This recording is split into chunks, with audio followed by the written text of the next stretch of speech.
de lo que es la terapia cognitivo-conductual, específicamente partiendo de las herramientas de las terapias conductuales. ¿Cuáles son esas terapias a nivel del conductismo que se transformaron o que prevalecen en el tiempo de una manera, por supuesto, más estructurada o más cercana incluso dentro del proceso o el encuadre terapéutico? ¿Sí? Muy bien. Quiero que, siempre me gusta que ustedes den respuesta porque esto nos ayuda a conectar también. Si nosotros como terapeutas, si nosotros como personas o como psicólogos no nos logramos conocer, si nosotros no llegamos a empatizar con algunos aspectos, es un poco más complicado poder comprender lo que el paciente nos expresa, incluso cuando muchas veces el paciente viene con dolencias emocionales que quizá nosotros no conocemos o que no hemos vivido. Entonces también tenemos que ser bastante empáticos para darle una visión y una comprensión, no solamente para sentir, sino para comprender desde la postura del paciente lo que está viviendo y poderlo transformar, que es el objetivo de la terapia cognitivo-conductual, o volverlo más funcional. En este caso, quiero que ustedes vayan escribiéndome en el chat qué hace que ustedes repitan conductas. ¿Qué creen ustedes? ¿Qué es lo que genera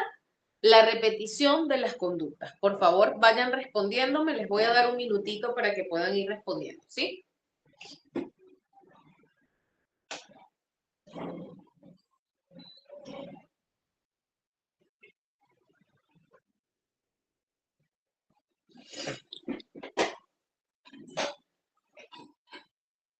A ver, quiero leerlas. Si alguien, por favor, quiere hacerlo, participar, no escribiendo, sino de manera verbal, chicos, levante la mano y yo encantada de escucharlos. Eso me hace sentir no sola en la clase. Miren que la virtualidad es buenísima, sin embargo, tenemos que ponernos en acción dentro de ella. A ver.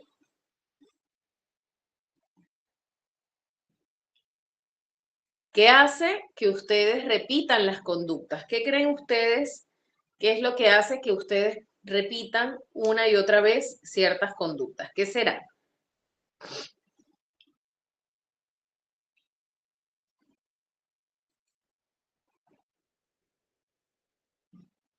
A ver, Johaida, ¿qué hace que tú repitas las conductas? Ok. Ajá. Instinto,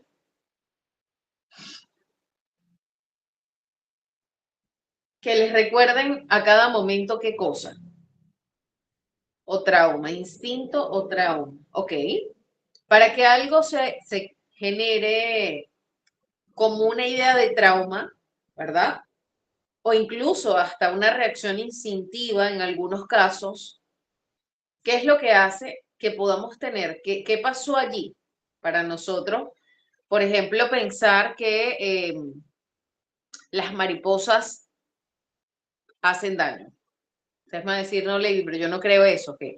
Pero supongamos que las mariposas son como los gatos negros en algunas creencias. Ujú. Algunas cosas que hemos hecho y que, bueno, no necesariamente hicimos mal, pero igual también repetimos cosas buenas y repetimos cosas que no, o sea, cosas funcionales y cosas que no son funcionales. Ajá. Entonces acá tenemos, vamos a irnos a la creencia del gato negro, ¿no? Si ves un gato negro vas a tener mala suerte. No sé si ustedes han escuchado eso alguna vez, yo lo he visto en películas, lo he escuchado, ¿ok? Muy bien, Ximena, por hábitos. Repito, a través de los hábitos, ¿ok? De las rutinas que están establecidas. Ahora, cuando tenemos algo que no está comprobado, que no sabemos si eso es real o no, pero yo veo un gato negro y me tropecé y luego me pasó otra cosa y entonces justo Mi mente ubicó un gato negro después que me pasó otra cosa. Entonces vi el gato negro y lo asocio con, y ahí les di la respuesta, ¿no? A través de las asociaciones, ¿no?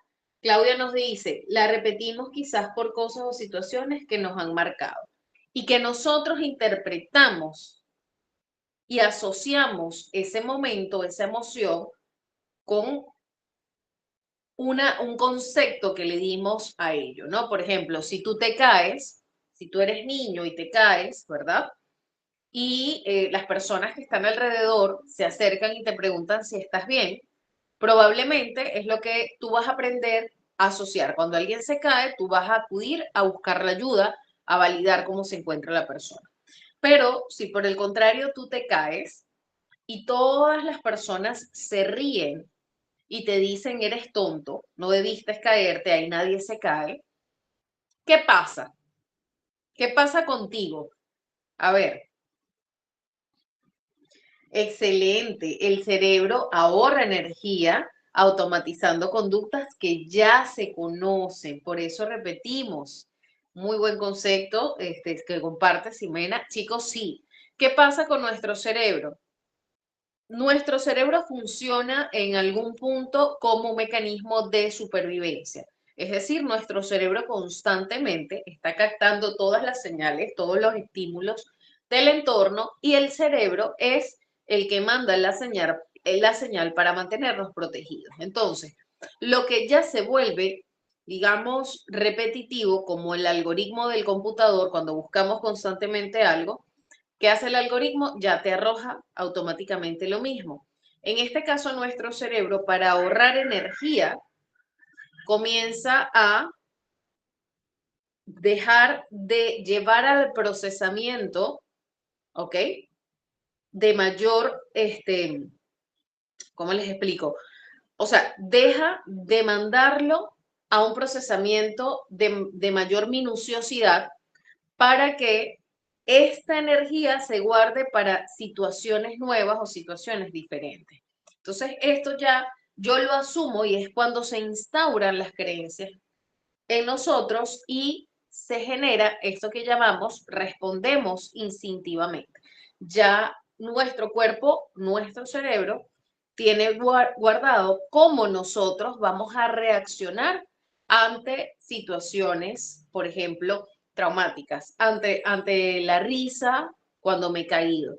Entonces, ¿qué pasa? Automáticamente yo o bien cuido mucho de no caerme o bien cuando me caigo automáticamente espero la risa, ¿ok?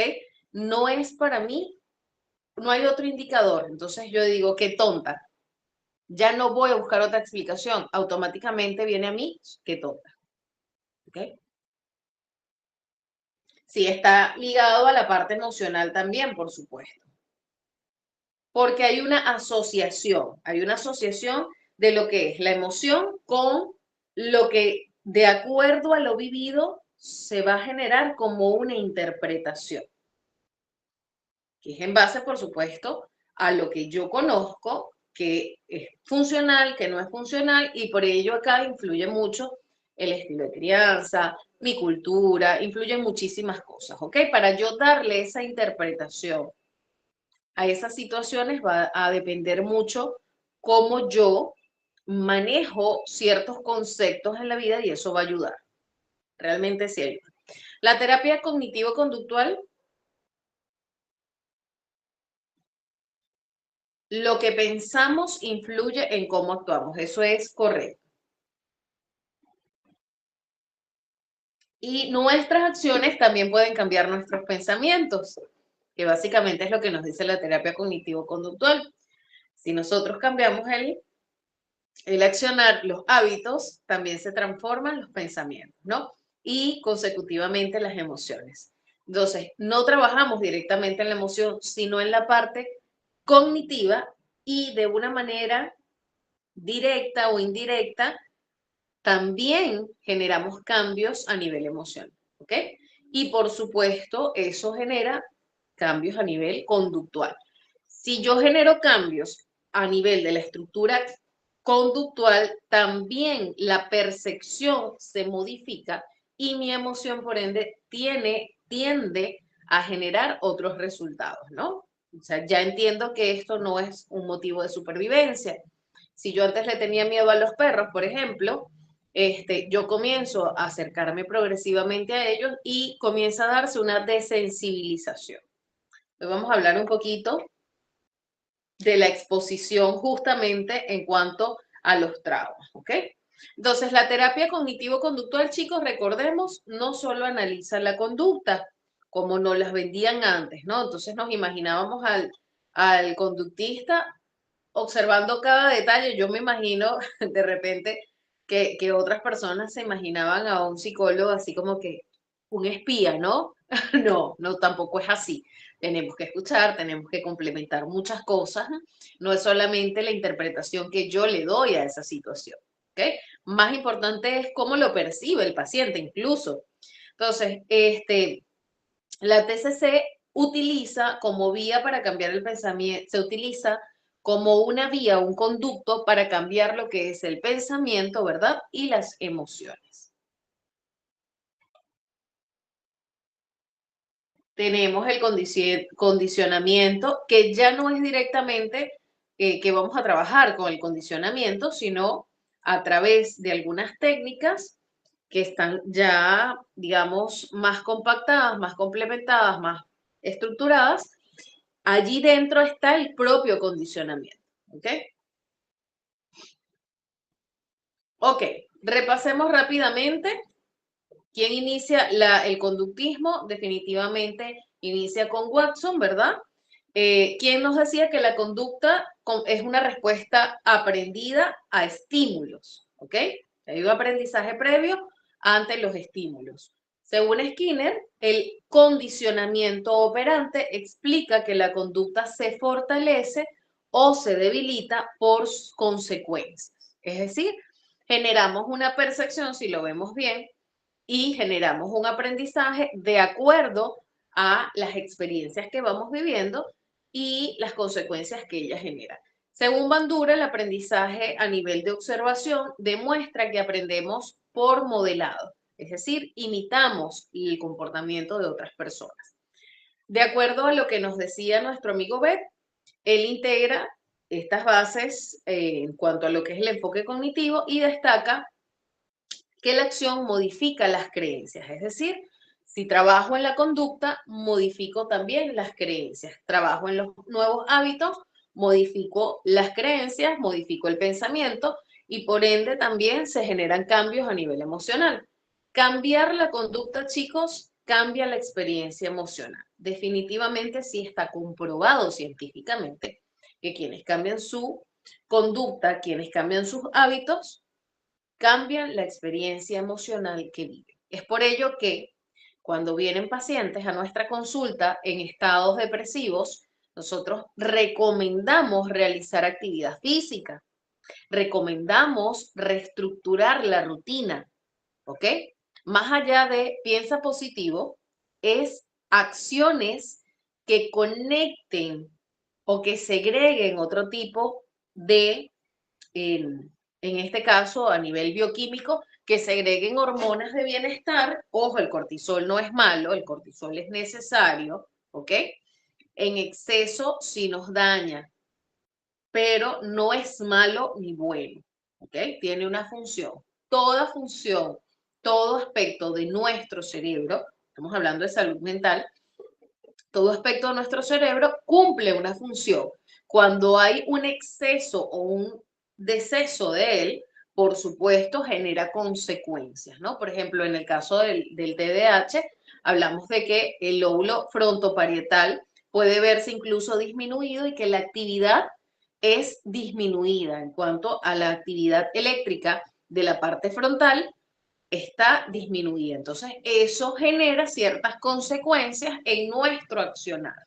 Entonces, ¿qué hacemos? Comenzamos a trabajar en la parte conductual que también regula o que también le manda mensaje a nuestro cerebro y comienza a ver ciertos ajustes. Eso está comprobado.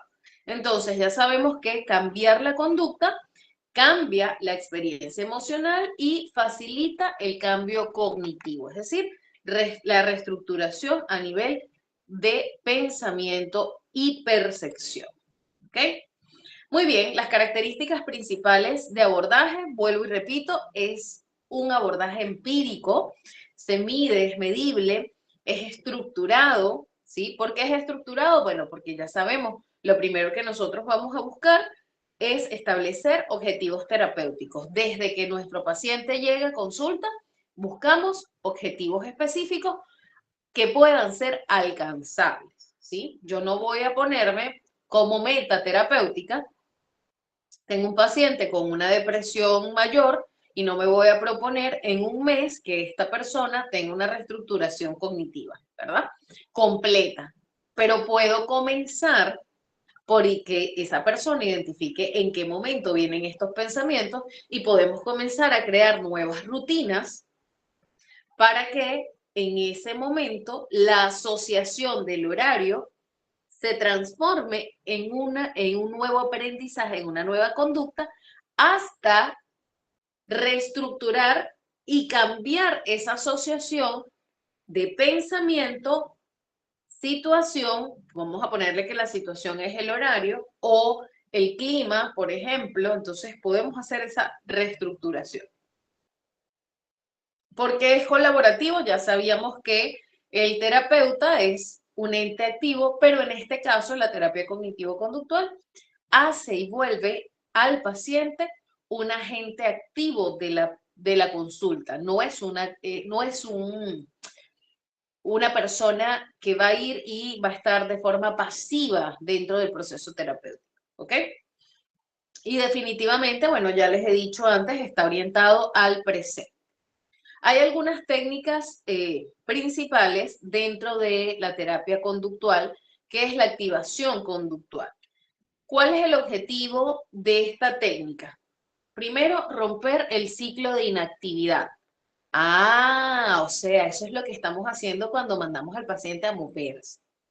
Sí, mandamos al paciente a escribir, mandamos al paciente a cambiar de hábitos, mandamos al paciente a caminar, mandamos al paciente a socializar con alguien, recomendamos, no es que lo mandamos, ¿no? Mandamos suena muy invasivo, ¿no? Pero le recomendamos que, por ejemplo, pueda matricularse en una actividad y le damos seguimiento a esa actividad, porque el paciente por algo está con nosotros, pues, ¿no? A lo mejor muchos de ellos han intentado hacer muchas cosas, sin embargo, no lo han conseguido. No han conseguido sostenerlo porque no hay una estructura sólida, ¿ok? Entonces, esta activación conductual básicamente busca romper el ciclo de inactividad y el desánimo que es característico de la depresión. Muy útil para casos como la depresión. E incluso en casos como la procrastinación también lo podemos utilizar. En casos por ejemplo, lo que es la ansiedad, con mucha cautela podemos incluirlo para que la persona tenga otro tipo de actividades y reestructurar ese tipo de situaciones que desencadenan conductas ansiosas, ¿ok? Entonces, ¿qué vamos a hacer primero? Vamos a registrar actividades diarias. Yo siempre trabajo con el registro emocional, chicos. De verdad les digo, yo siempre trabajo con el registro emocional. Son muy pocas las consultas en las que yo no pido un registro emocional. Primero, ayuda al paciente a crear conciencia de cómo está viendo la situación, cómo está pensando, y a mí me ahorra muchísimo tiempo de consulta para llegar a establecer objetivos más claros, ¿ok? Para saber qué tengo realmente que trabajar con mi paciente, para conocer a mi paciente mejor, qué está viviendo, qué está pensando, porque a veces en consulta pueden ser o muchas cosas o se quedan en blanco y bueno, sí, lo que llevan a la consulta es genial, es maravilloso, pero necesitamos revisar qué pasa el resto del tiempo, porque si viene el paciente una vez por semana, a ver, cuénteme cuántas cosas no nos pasan en una semana, ¿verdad? Entonces tenemos que tener mapeado específicamente qué está pasando, cómo se siente, cómo piensa, cómo reacciona ante esas situaciones, ¿no? ¿Cuáles son esos momentos de evitación? ¿En qué momentos? No, mira, hoy no escribí nada. Ok, cuéntame qué pasó. No, es que no me sentía bien. Ahí es cuando más tenemos que escribir, le hacemos conciencia, ¿no? Allí es cuando sería más idóneo poder escribir nosotros. Entonces, sí, bueno, no lo pensé así. Pensé que si me sentía muy mal, era mejor no escribir. ¿Qué te hace pensar eso? No, es que me siento más cómodo porque si no me siento peor. ¿Qué está haciendo? Está omitiendo su emoción. En terapia cognitivo-conductual se llama omisión, ¿ok? Programamos actividades con valor personal y de disfrute. No podemos solamente pedirle que escriba su diario emocional, tenemos que también ubicar qué cosas disfruta el paciente. Imagínense un paciente depresivo que solamente lo mandamos a caminar, que solamente lo mandamos y no descubrimos qué cosas le apasionan. Justamente parte de es recuperar la idea del sentido de vida, que muchas veces en la depresión se ve nublado o incluso se puede llegar a perder, ¿sí? Y de allí, bueno, hacer la evaluación semanal de los resultados, ¿no? ¿Qué pasó en la semana? De que te diste cuenta en la semana, cómo lo manejaste, qué estás haciendo. Okay. Y de allí vienen las nuevas recomendaciones para mantener esa activación a nivel conductual. Yo les recomiendo, la activación conductual siempre no va a manejarse igual, pero si nosotros no nos percatamos cuando esa activación está bajando, lo más probable es que el paciente desista del proceso terapéutico. ¿Ok? Sobre todo cuando la consulta no depende de la persona, sino que, por ejemplo, son adolescentes, el papá es el que más fácil baja de la actividad, porque muchos incluso no se involucran dentro del proceso terapéutico y allí tenemos que hacerlos parte a todos los que forman en algún punto la situación o el problema por el que están asistiendo a la consulta. ¿Ok? Muy bien. Otra de las técnicas que se utiliza es la exposición gradual. A mí me encanta la exposición gradual. ¿Ok? De hecho, esto se utiliza con el pánico escénico, se utiliza y por ello es que es tan útil practicarlo, este tipo de temores sociales, de habilidades blandas y todo lo demás. Es súper, súper útil generarlo desde que estamos muy pequeños. ¿Para qué? Para que quienes tienen algún temor o ansiedad puedan ir dominando mejor esa situación e incluso crear nuevas asociaciones y ya pues en la adultez tener un buen desempeño.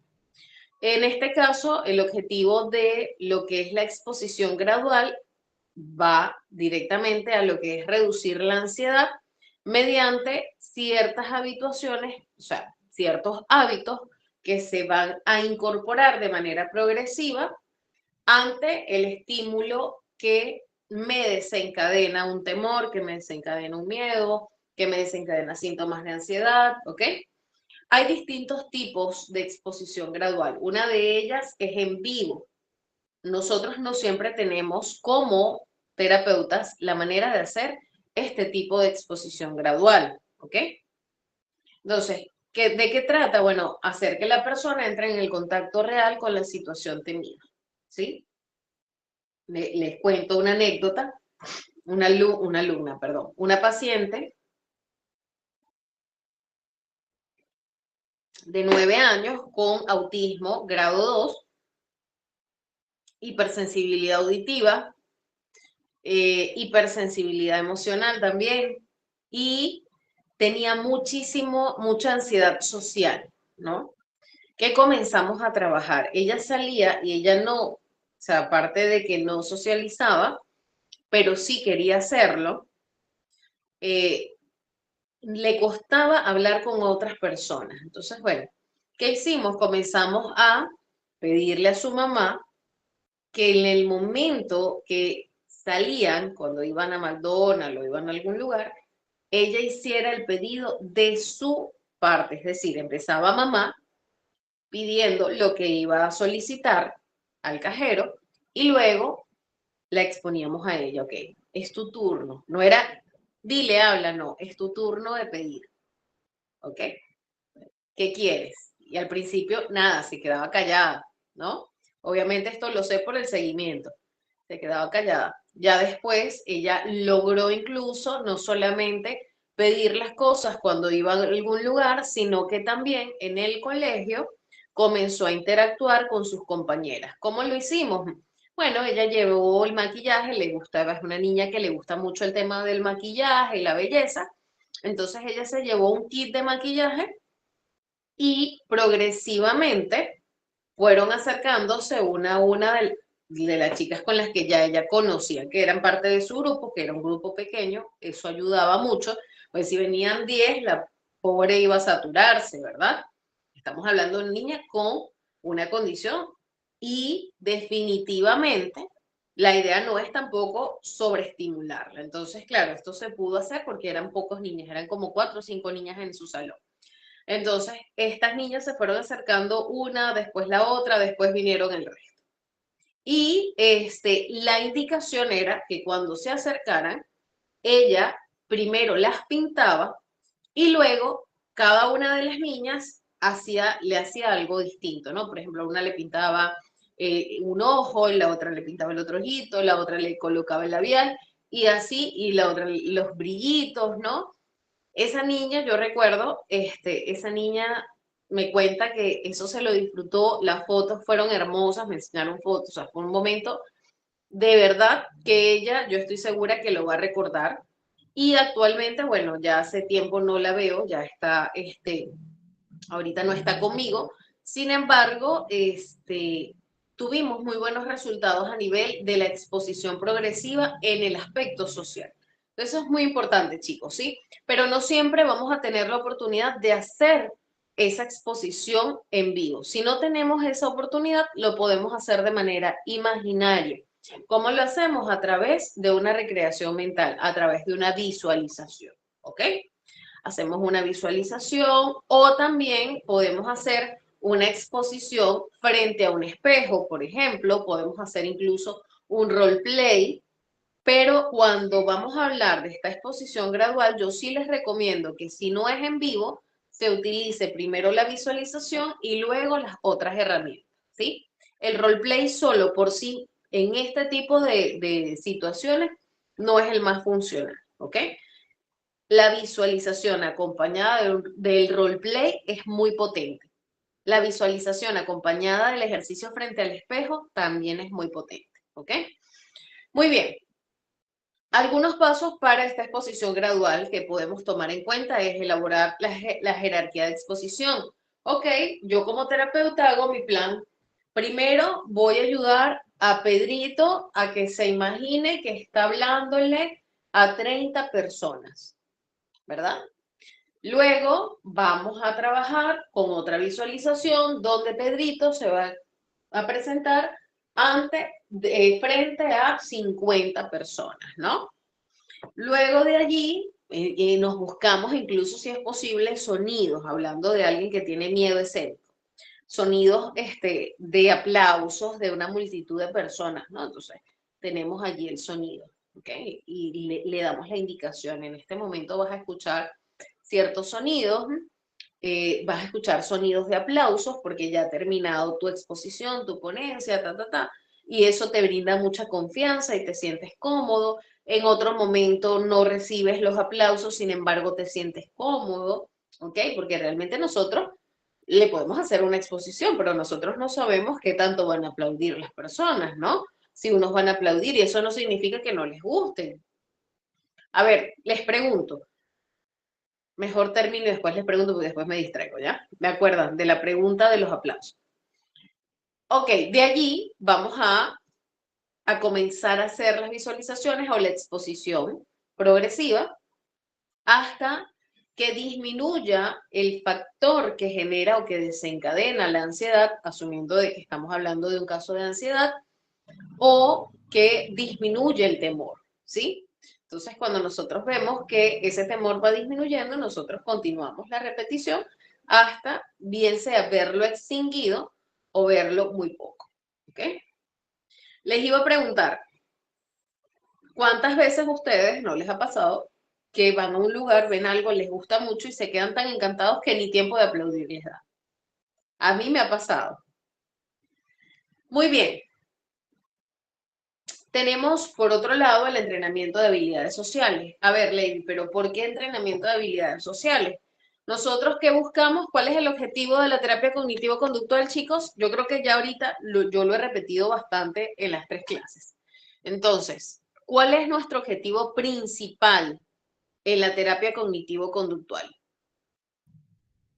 A ver, ¿quién me dice? No me dejen hablando sola, por favor, que me da sueño. A ver, Ximena, ¿cuál es el objetivo principal de la terapia cognitivo-conductual? ¿Qué buscamos nosotros cuando un paciente llega por ayuda?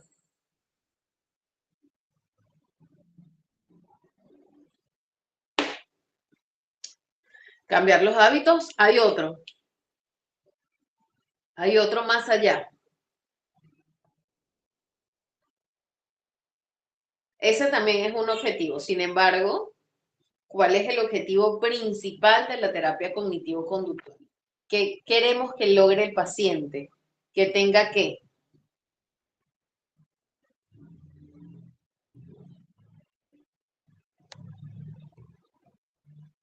Les voy soplando.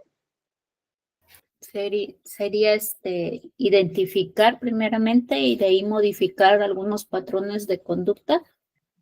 Ajá, vamos bien, vamos bien. Pero hay algo que es nuestro principal objetivo y que lo vamos a lograr al final de la terapia, pero es el que nunca vamos a dejar de tener en todas las consultas. Comienza con la letra A. Que el paciente desarrolle Aprender habilidades nuevas. Autoayudarse. Autonomía. ¿Ok? Que tenga autonomía. Y es por ello, así es, la autonomía. No se olviden porque esa pregunta es de examen, ¿ok? Esa es una pregunta de examen. Sí, nosotros buscamos siempre que el paciente esté capacitado. ¿Para qué? Para que sea autónomo una vez tenga el alta terapéutica, ¿sí? Entonces, parte de eso también tiene que ver con el entrenamiento en habilidades sociales. Entonces, ¿cuál es el objetivo acá? Enseñar conductas interpersonales que sean efectivas, ¿ok? Entonces, eso guarda relación con un diálogo interno también y, por supuesto, con otras habilidades que sí son enteramente sociales, como la comunicación, por ejemplo, como el establecimiento de límites, como el reconocimiento de mis emociones y el expresar esas emociones en el momento adecuado, de la manera adecuada. ¿Cómo trabajamos con esas habilidades sociales? Como en el caso de esta niña con autismo, a través de un roleplay, de un modelamiento. Yo no la mandé a ella directamente a que pida las cosas cuando va a comprar. También lo trabajamos en consulta con ejercicios, jugábamos a la tiendita, entonces, bueno, por ejemplo, yo ese día me recogía el cabello y yo era otra persona y tenía otro nombre y utilizaba otro tono de voz, ¿no? Entonces, eso ayuda a que también a través del juego de roles la persona pueda irse aproximando, ¿no? La retroalimentación y el refuerzo positivo. Muy bien. ¿Cómo vamos, chicas, hasta acá? Cuéntenme. ¿Tienen alguna duda? ¿Se entiende lo que vamos explicando? Perfecto. Muy bien. Si alguien tiene alguna consulta, por favor, la dejan por allí escrita. Ok. Otra de las herramientas es la solución de problemas, que busca generar la herramienta de solucionar problemas, dotar al paciente de estrategias estructuradas para enfrentar desafíos. ¿Qué quiere decir eso? Vamos a volver más activo todavía al paciente. Entonces, ¿qué vamos a hacer con el paciente? Vamos a definir cuál es el problema, cuál es ese problema que el paciente está llevando, cuáles son las alternativas que el paciente ve de solución ante ese problema y vamos a comenzar a evaluar ventajas y desventajas. Por ejemplo, Hace poco tuve una consultante, viene porque tiene muchos temores a la hora de querer tener otro hijo. Si quiere tener otro hijo, pero tiene muchos miedos y adicional a ello, es muy cercana a la medicina y sabe un montón de cosas, entonces todo eso le limita a sentirse bien, a sentirse cómoda. Dentro de esto también está el factor, bueno, de que es migrante y tiene la idea de que quizás en otro lugar le iría mejor, pero tal vez no, entonces está en una disyuntiva con varias cosas. Comenzamos a evaluar. Entonces, yo le pedí que primero me vas a manejar tu registro de pensamiento. Eso es lo primerito. Eso de cajón se lo mandé. Segundo, necesito, le dije, que tú me realices, o sea, ¿qué quiero que hagas? Vas a escribir cuáles son las ventajas y las desventajas de quedarte en tal lugar, cuáles son las ventajas y desventajas de irte al lugar que tienes pensado y cuáles son las ventajas y desventajas de volver a tu lugar de origen. Ok. Entonces, ya por allí no es que de verdad que no es opción, no, ok, pero igual vamos a escribir las ventajas y las desventajas. ¿Sí? Sí, está bien. O sea, sí tiene sentido. Por supuesto, tiene mucho sentido. ¿Por qué? Porque vamos a poder o sea, darle un equilibrio a dónde me siento realmente mejor para poder tomar una decisión y cambiar quizás la percepción que está alterando esa idea recurrente de está bien o está mal, está bien o está mal, está bien o está mal. Es sano, no es sano, es sano, no es sano, está bien, está mal, me quedo, me voy. ¿Sí ven el patrón? O sea, son polos completamente extremos. Todo es cancerígeno. No, hay un montón de cosas que ponen que son cancerígenas, hay un montón de cosas. Pero hay cosas que nosotros no podemos controlar. Entonces, ¿cuál es uno de mis objetivos? Que el paciente pueda soltar ese control. ¿Por qué? Porque es una paciente que evidentemente tiene un estado de ansiedad bastante elevado. ¿Qué tengo que hacer? Comprobar si realmente es un trastorno ansioso o si es un episodio que está viviendo. ¿Ok? Pero mientras tanto, por supuesto, vamos también evaluando lo que es el objetivo terapéutico en base a lo que ella viene a solicitar como consulta. Entonces, seleccionamos y ejecutamos cuál es la mejor opción. ¿Cuál es el siguiente paso? Todavía yo no he llegado a ese paso en este caso que les comento. Yo estoy ahorita en evaluar ventajas y desventajas. ¿Lo estoy haciendo yo? No. ¿Quién lo va a hacer? El paciente. ¿Por qué? Porque si lo hago yo, entonces quien está buscando la solución soy yo. ¿Qué habilidad le estoy enseñando al paciente? Ninguna, ¿verdad? Ok. Muy bien. Y luego evaluamos, pues, cuáles son los resultados. Les voy a compartir por acá parte de este video. Hasta acá, chicos. Todo claro. Preguntas, comentarios, por favor, háganme saber. Hablen para que yo no me sienta aquí que estoy en el desierto del Sahara. Yo sé que es mi idea, pero así lo siento. No, mentira. Pero sí un poco sí es verdad. Así que hablen, caramba. No, a mí sí me gusta que sean participativos, chicos, de verdad.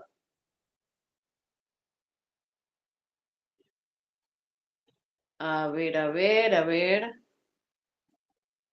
Están calladitos. ¿Están cansados de la semana? A ver, cuéntenme, ¿cómo vamos con la semana? Yo les voy a contar algo que es muy curioso, personal. Yo me siento más cansada, creo que algún día de semana, que el mismo viernes. Como que el miércoles yo comienzo a tener energía. El lunes estoy cansada, el martes también, pero el miércoles es como que empieza mi semana. Yo los lunes descanso más que el domingo.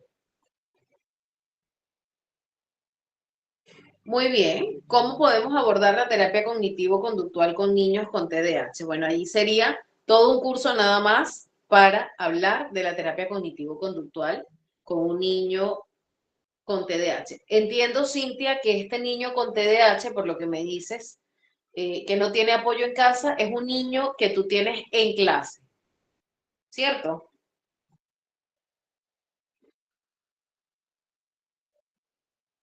Ok, muy bien. Vamos a ayudarte un poco con respecto al niño. Primero, yo te recomendaría hacer un registro de cuáles son las ventajas que tiene el niño. ¿ok? Ya ahí sería, por supuesto, tú ayudar al niño a crear nuevos hábitos en el ámbito escolar. Entonces, puedes comenzar a registrar qué conductas son las que tú puedes ver que son muy potenciales en este chico, qué cosas le gustan, ¿ok? Y cuáles son las conductas, por otro lado, que no son funcionales, cuáles son las conductas que tú quieres modificar. Ojo, tú no le vas a decir al niño, tienes que trabajar o modificar estas conductas, no. Tú lo que vas a hacer, puedes hacer, es utilizar, por ejemplo, bueno, en ese caso yo llevo un registro con el niño y utilizo una economía de fichas, coloco por lo menos una o dos conductas a trabajar que son conductas esperadas. Yo no voy a escribir la conducta que no quiero ver, voy a escribir la conducta que espero del niño. Y en base al logro de una cierta cantidad de fichas o de puntaje, el niño va a poder canjear eso por actividades de su agrado, que no va a ser necesariamente golosinas ni nada de esto, sino actividades de su agrado. Es lo más viable en el ámbito educativo. El refuerzo positivo también ayuda muchísimo. Podemos hacer roleplay con el niño también dentro del salón, como hacemos roleplay no solo con el niño, sino con el resto del grupo, simulando conductas adecuadas dentro del salón, ¿ok? Entonces, pruébalo y después nos cuentas cómo te fue. También puedes hacer ejercicios frente al espejo, donde los niños repiten y actúan viéndose a sí mismos, realizando las actividades esperadas que tú quieres conseguir en ellos, ¿no? Con mucho refuerzo positivo, como te digo, o sea, es muy importante que el niño tenga bastante refuerzo positivo. Les voy a mostrar una economía de ficha brevemente. Denme un segundito que acá la tengo, acá. Porque temprano la modifiqué, justo le envié a un paciente para que lo aplique la maestra en su aula. A ver, esta no es. A ver, esta tampoco. Acá está.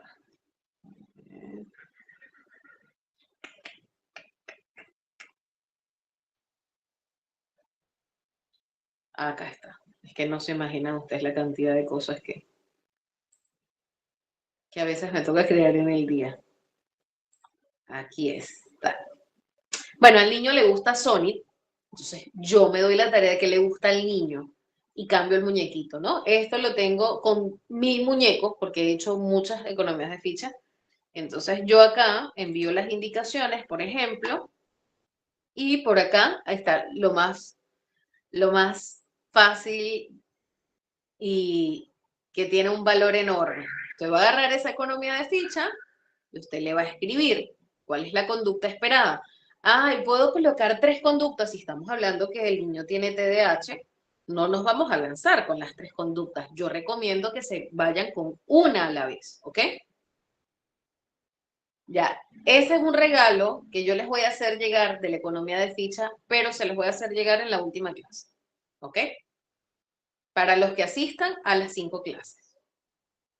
Para mí es muy importante que ustedes se lleven la secuencia, porque si usted se lleva la economía de fichas y usted no escuchó la explicación, entonces yo no sé si ese bisturí emocional que usted se está llevando va a saberlo usar, ¿ok? Yo con eso sí soy un poco rígida.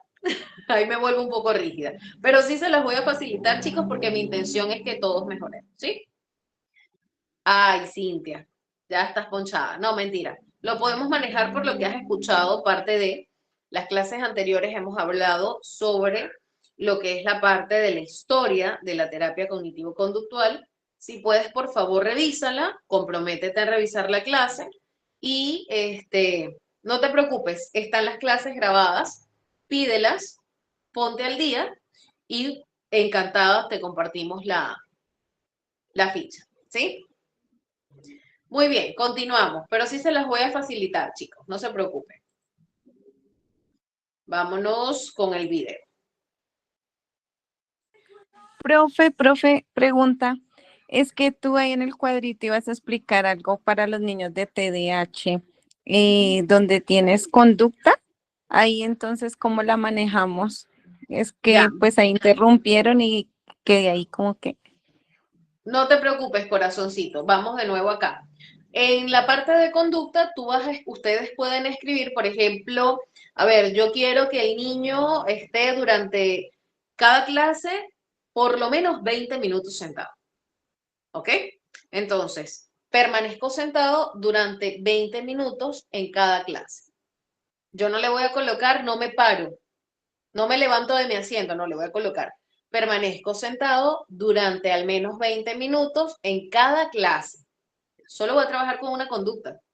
Cuando esta conducta esté instaurada en el niño, yo voy, cuando esté habituado, cuando ya esté hecho una rutina y un hábito concreto, yo puedo agregar otra conducta.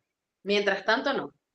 Porque, ¿qué pasa? Que una persona con TDAH, difícilmente usted le va a dar una lista de cosas y se va a acordar de todo eso.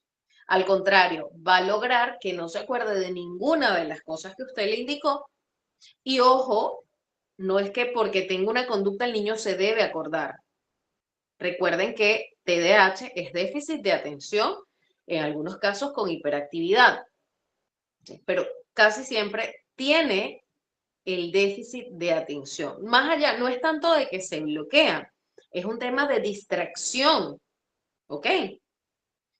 Pierden el foco rápidamente y entonces la memoria no consolida eso que yo tengo que ejecutar. ¿Qué como adulto yo tengo que hacer? Recordarle constantemente para que logre ejecutar la conducta, motivarlo a que lo haga, ¿sí? Entonces, no es solamente la economía de ficha, es que yo también voy a hacer un trabajo con la economía de ficha, ¿sí? ¿Queda claro el uso? Por acá creo que alguien más escribió, vamos a revisar, a ver, a ver.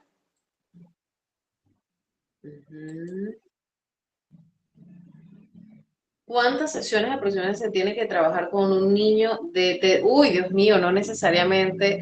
Va a depender del caso. O sea, para restablecerlo un poquito, por lo mínimo 3 meses, ¿no? Pero depende de la cantidad de conductas que hayan que trabajar, ¿sí? Puede pasar 6 meses, incluso un niño puede pasar un año en consulta, pero por lo general en 3 meses suelen regularse bastante. En 3 meses pueden darse cambios considerables, ¿ok?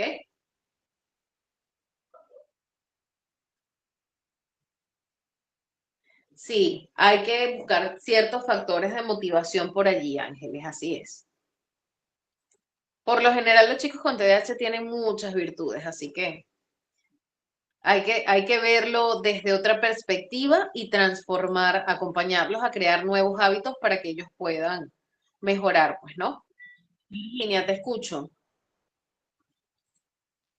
Buenas, quería comentarle que hoy día pasó algo similar a lo que usted está explicando.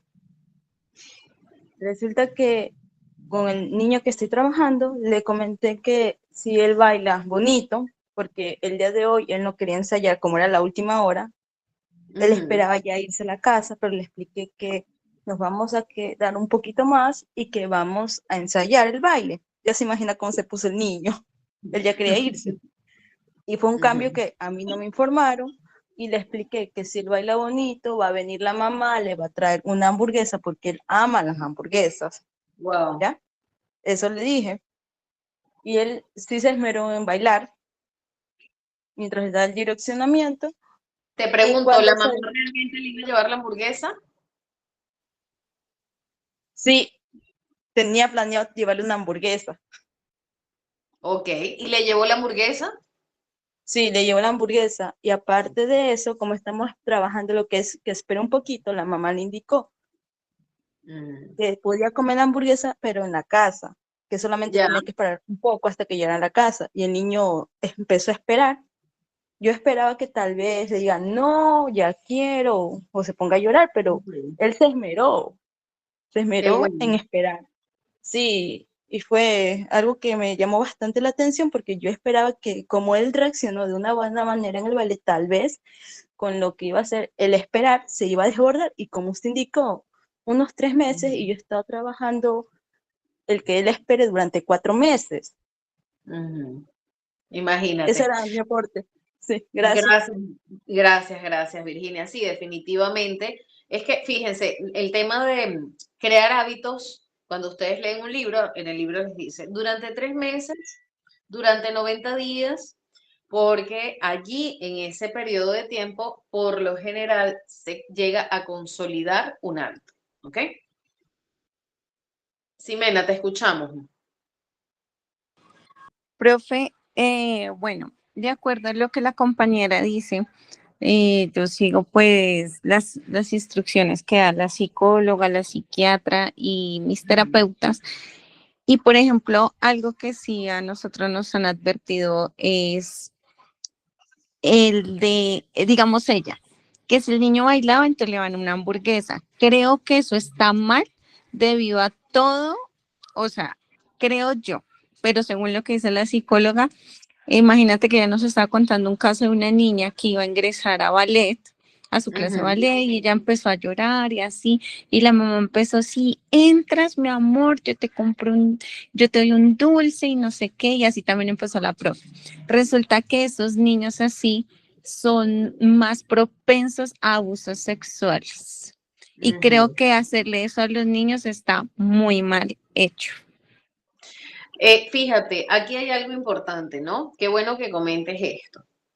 En realidad, no debemos dar este tipo de recompensas, ¿no? Sin embargo, bueno, es algo que ya no lo podemos cambiar, ¿ok? Yo me voy un poquito más allá. Eh, si lo vemos desde el punto que tú lo estás compartiendo, está genial y eso, Virginia, lo puedes tomar en cuenta para conversarlo con su mami, para que lo vaya modificando. No es cambiarlo de un día para otro, pero sí puede ir conversando, pues, ¿no? En el caso del niño, de que no porque te ofrezcan algo, necesariamente tú vas a realizar una actividad, ¿no? Porque sí puede generar cierta asociación a nivel cognitivo de, entonces, si me ofrecen esto que me gusta es porque lo que me piden hacer está bien, ¿no?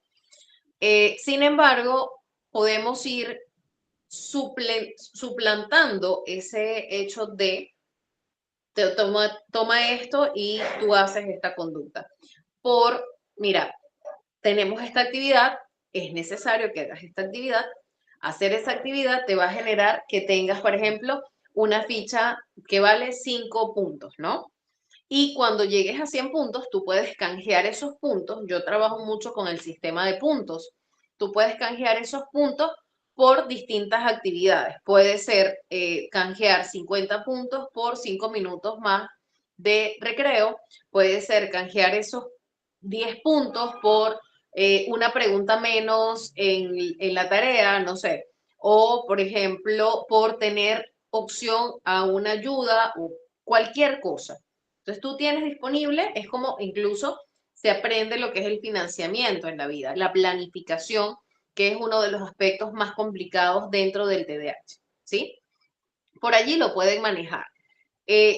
No recomiendo, yo por lo menos no recomiendo que las recompensas sean con comidas, no recomiendo que sean con dulces tampoco. Como te dije, es algo que no lo observo en la clase porque, bueno, primero no es el consultante directo, no es que sea insensible, pero es difícil ponernos en cada detalle, expandirnos en distintas cosas, ¿no? Y en el caso de este niño, bueno, hay muchas cosas que evaluar, pues, ¿no? Empezando porque la mamá está básicamente haciendo un chantaje emocional, no está usando una economía de ficha, ¿sí? Pero hay que ser cuidadosos con ello. Entonces, también respeto el manejo que puede tener la otra persona, porque no conocemos cuál es la realidad total detrás de, ¿sí? Yo respeto muchísimo y desde mi aspecto profesional es algo que trato de no emitir juicios de valor en base al manejo que tiene una persona hasta ese día. Luego vamos reestructurando algunas cosas, sí, pero lo que es emitir juicios de valor, con eso soy súper, súper delicada. Me cuesta muchísimo, ¿sí? Igual es un buen aporte lo que dice Ximena, nos hace reflexionar, está maravilloso. Lo que hizo Virginia en algún punto, bueno, no está mal, pero podemos mejorar, ¿ok? Entonces, bueno, chicos, continuamos. Sensibilización sistemática es una forma de intervención psicoterapéutica usada en el tratamiento de trastornos de ansiedad y alteraciones. La desensibilización sistemática es una forma de intervención psicoterapéutica usada en el tratamiento de trastornos de ansiedad y alteraciones psicológicas asociadas a estos. Plantea una especie de entrenamiento en el que los pacientes aprenden a gestionar las emociones producidas por experiencias demandantes, siguiendo una curva de dificultad ascendente, de lo fácil a lo más complicado, adaptándose al progreso de la persona. La desensibilización sistemática parte de la idea de que para superar un trastorno de ansiedad es necesario aprender a afrontar ese malestar, en vez de intentar bloquearlo o escapar de él. De este modo llega la habituación, con la que poco a poco se va desvaneciendo la reacción intensa ante los estímulos ansiógenos. Tal como la propone Joseph Wolf, se basa en el condicionamiento clásico. El principio consiste en que la intensidad de una respuesta como la ansiedad puede ser reducida a través de la emisión de una respuesta incompatible, como podría ser la relajación. La aparición de ciertos estímulos fóbicos produce respuesta de ansiedad. De forma conjunta, se pretende provocar una respuesta automática de relajación que interfiera con el malestar del estímulo aversivo. El proceso de desensibilización sistemática generalmente involucra los siguientes pasos. Número 1. Establecimiento de jerarquía de ansiedad. El terapeuta trabaja con el paciente para identificar una jerarquía de situaciones o estímulos relacionados con la fobia, donde cada elemento se califica en función del nivel de ansiedad que genera.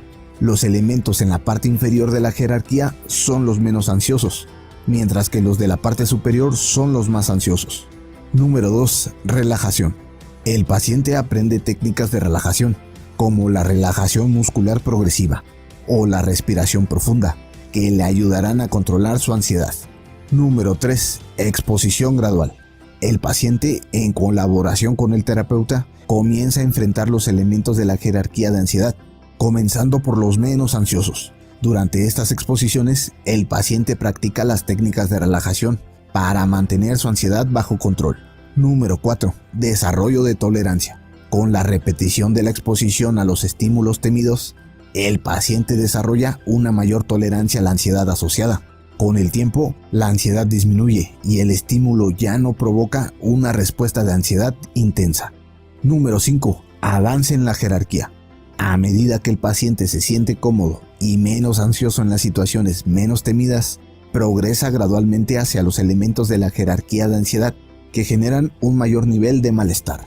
La desensibilización sistemática se basa en el principio de la inhibición recíproca, que sugiere que la respuesta de relajación es incompatible con la respuesta de ansiedad y que la exposición a estímulos ansiosos mientras se practica la relajación puede llevar a la extinción de la respuesta de ansiedad. Esta técnica ha demostrado ser eficaz en el tratamiento de una variedad de fobias y trastornos de ansiedad, y es una de las técnicas de terapia cognitivo-conductual más utilizadas para abordar estos problemas. Sin embargo, es importante que la desensibilización sistemática sea realizada por un terapeuta entrenado para garantizar una implementación efectiva y segura. Para saber más sobre ansiedad, ve el siguiente video. Recuerda suscribirte y activar la campana de notificaciones. Ok, muy bien, chicos. Como pueden ver, no solamente se combina el tema de la desensibilización, sino que también se trabaja con lo que es la respiración. En sí, en terapia cognitivo-conductual utilizamos mucho los ejercicios de respiración, incluso a veces de relajaciones progresivas, ¿no? ¿Qué hace esto? Disminuye el sistema de alerta y nos ayuda, por supuesto, a conectar muchísimo más con el presente, ¿sí? A ver, imaginemos que Rosa es una paciente, es una persona de 30 años. Rosa evita salir sola desde que tuvo un robo, ¿ok? Sufrió un robo hace un año y desde entonces su ansiedad ha aumentado. Nada más con pensar en salir a la calle, comienza a temblar, ¿ok? Vamos a imaginarnos con lo que hemos aprendido hoy. Vamos a ir, les voy a dar, a ver, vamos a hacer grupos y vamos, les pido que por favor se comuniquen entre ustedes, es muy importante para que puedan practicar lo que han escuchado. Les voy a dar unos 5 minutos, 8 minutos, para que puedan debatir cómo ustedes trabajarían en disminuir la conducta ansiosa al punto de que logre salir sola Rosa. ¿Ok? Sería como un pequeño plan que ustedes van a establecer. ¿Ok? ¿Quedó claro el ejercicio? ¿Quedó claro el ejercicio? Perdón.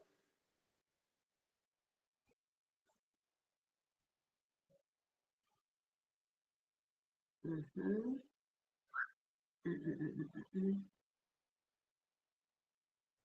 Ok, vamos a dividirlos en 3 grupos.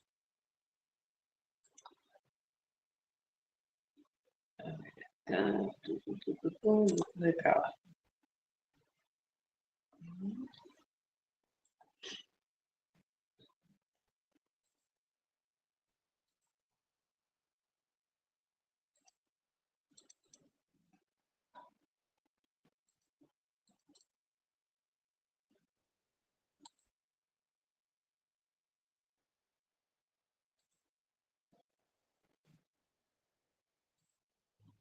Muy bien, chicos. Ya se están distribuyendo los grupos. Por favor, recuerden que ustedes van a elaborar un plan para que Rosa logre disminuir el estado ansioso en el que se encuentra y pueda lograr salir. ¿Qué cosas, qué técnicas, qué herramientas utilizarían? ¿Cómo lo harían? En base a lo que hemos aprendido el día de hoy.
A ver.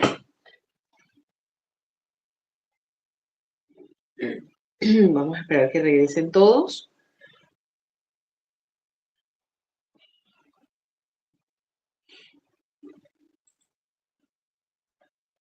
Ok, ¿algún participante del grupo 1?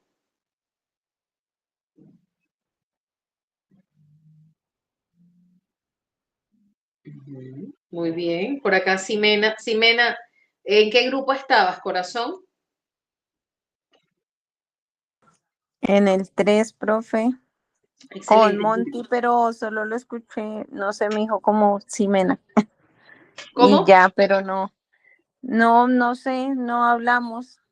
Yo hice como mi propia Ujú. Ok, deducción. ok. Ok. Alguien, o sea, nadie habló en el grupo 3. ¿Alguien más del grupo 3 que haya hecho también la actividad, por favor, puede escribirla y al igual que Ximena? Voy a leer lo que nos comparten, que está muy bueno. En el grupo, buenas noches. En el grupo 3 nada más estábamos Ximena y yo, pero nadie más entró, o sea, y cuando fui a hablar ya nos pidieron unirnos. Imagínate. Ok, no te preocupes. Son cosas que pasan, ¿verdad, Monty? No podemos controlar esas cosas. Muy bien, voy a leer, vamos a hacer lo siguiente, voy a leer lo que nos compartió Ximena y de allí tú agregas algo, ¿te parece? De acuerdo. Perfecto. Ximena nos dice, bueno, primero entender qué es lo que necesita comprender. Primero Rosa necesita comprender por qué su ansiedad sigue activa. ¿Ok? Entender qué le pasa. Identificar los pensamientos automáticos. Reestructurar esos pensamientos.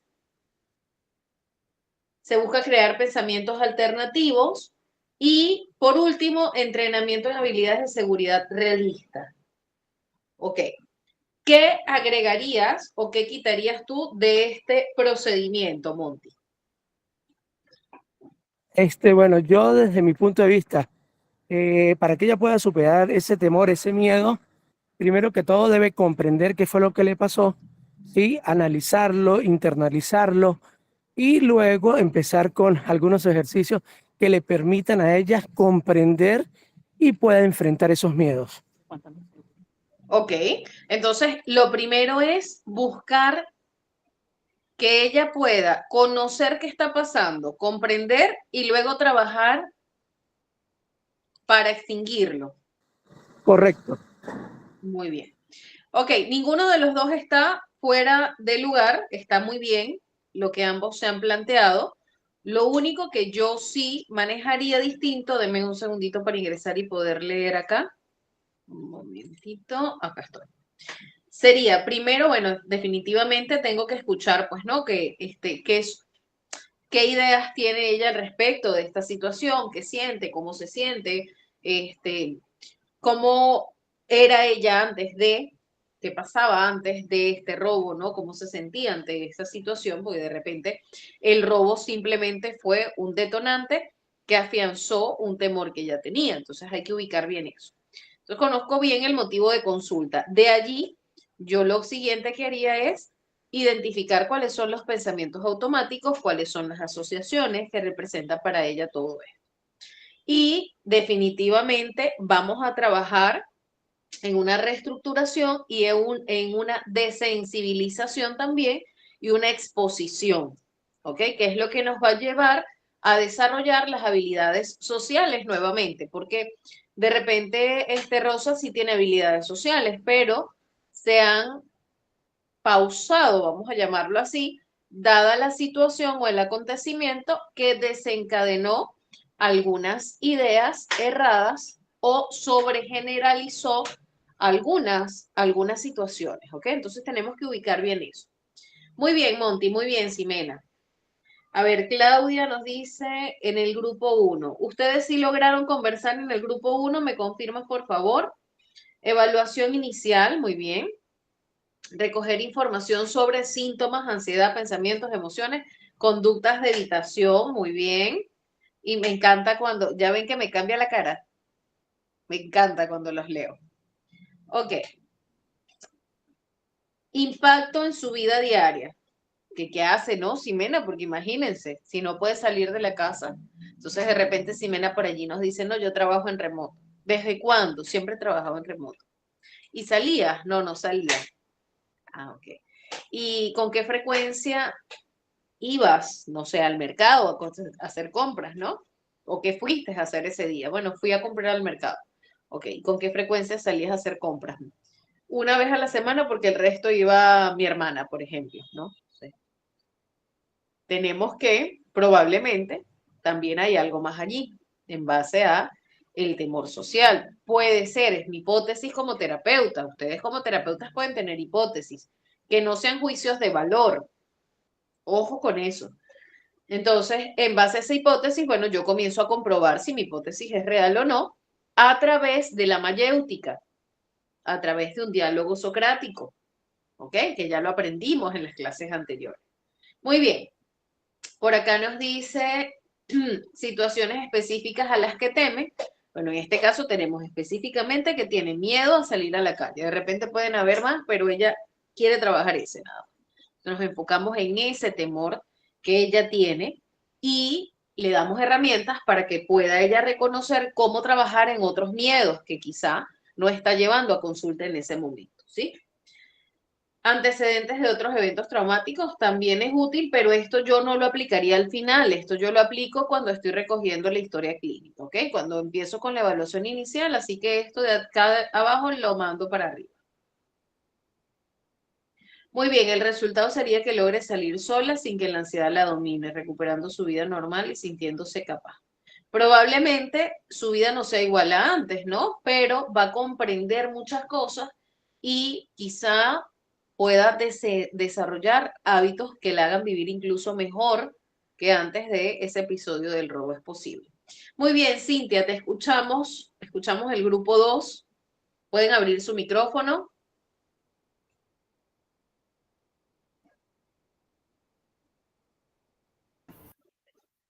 Hola, hola.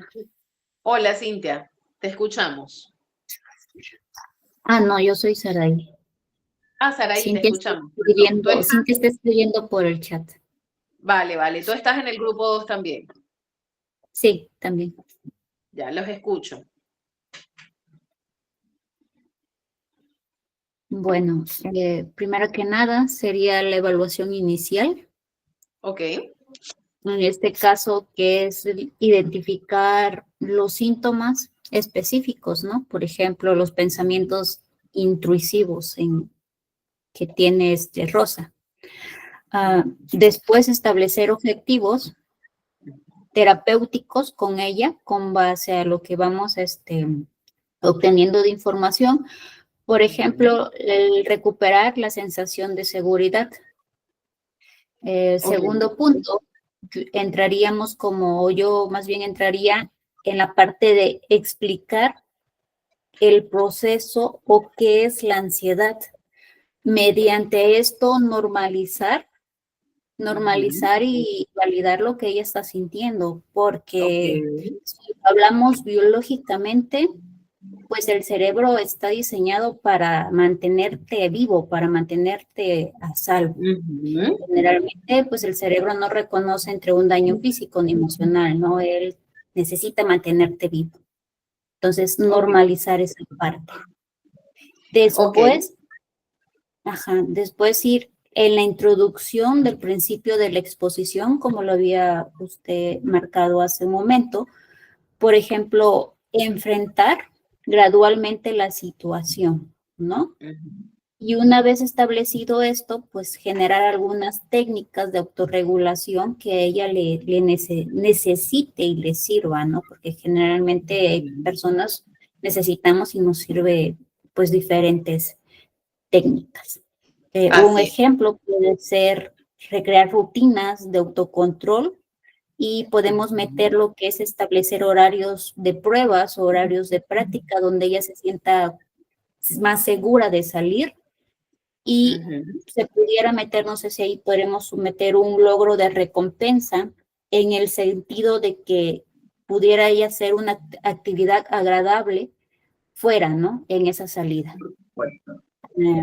Y al final agregaríamos lo que sería pues un registro, ¿no? Para esta técnica de exposición, para ir Ujú. visualizando progresos, pero también sin dejar a un lado la parte de crear también un plan de prevención por una posible recaída. Excelente. Muy bien. Muy bien, Sara. Han estado atentos a todas las clases. Ahí escucho un poco de todas las clases. Qué bueno.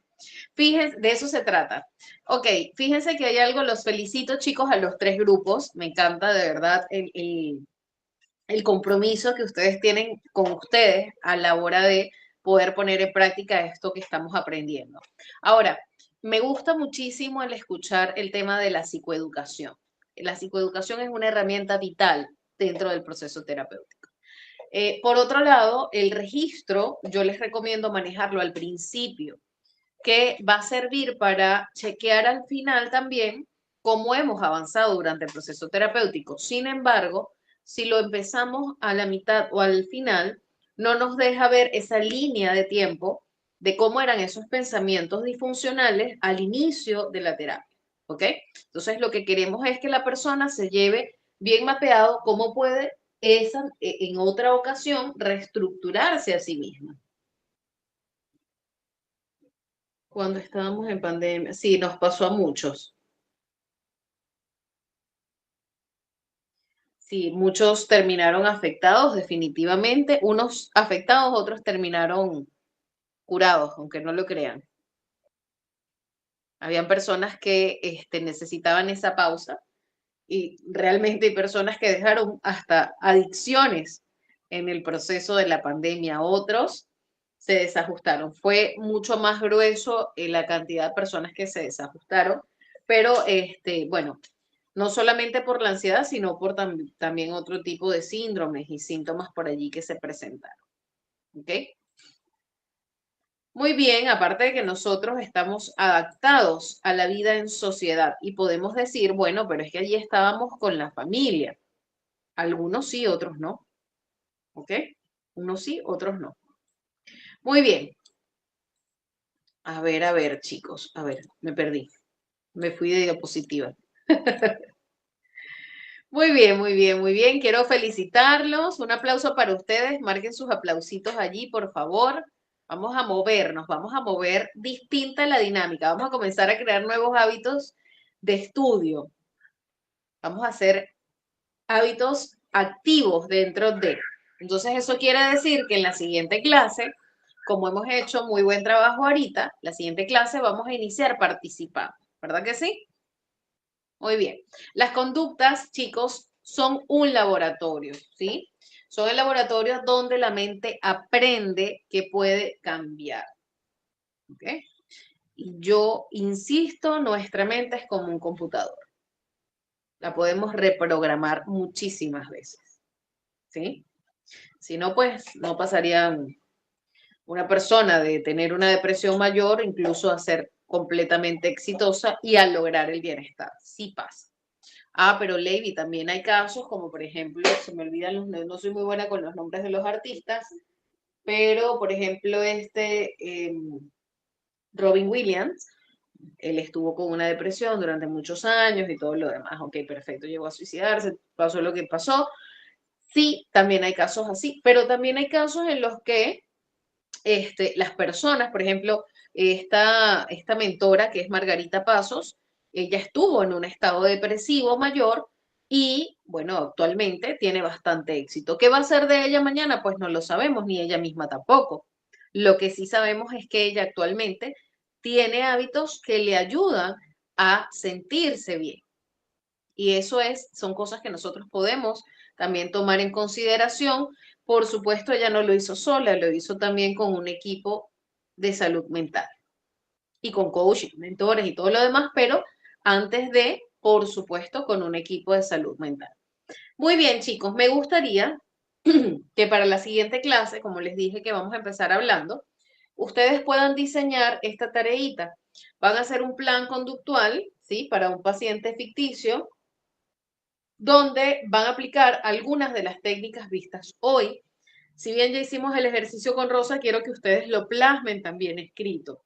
Entonces van a escribir la conducta problema, Pueden utilizar un caso de ustedes mismos sin poner este es mi caso, no es necesario. O sea, aprovechen para que puedan identificar cosas. Entonces ponen cuál es su conducta problema, la hipótesis que ustedes tienen que sostiene esa conducta en el tiempo, la técnica que ustedes van a aplicar para esa conducta si en el supuesto caso no son ustedes, sino que es otra persona, ¿sí? Como si lo vieran desde afuera. Y van a escribir el objetivo que ustedes quieren, o sea, el objetivo de cambio conductual que ustedes quieren lograr. Luego, ¿qué reforzadores o qué mecanismos de evaluación van a utilizar ustedes para ir midiendo, ¿no? El registro, vamos a utilizar de repente una exposición progresiva y todo esto nos va a conllevar a aplicarlo en nosotros y poder desarrollar nuevas herramientas en nuestra vida, ¿ok? Muy bien, chicos. Ay, me pasé, ya tengo que empezar la otra clase. Me emociono cuando ustedes hablan, ¿ya ven? Espero que pasen una excelente noche. Me voy volando porque tengo que ingresar a otra clase. Les mando un gran abrazo. Nos vemos el día lunes. Espero que ingresen todos.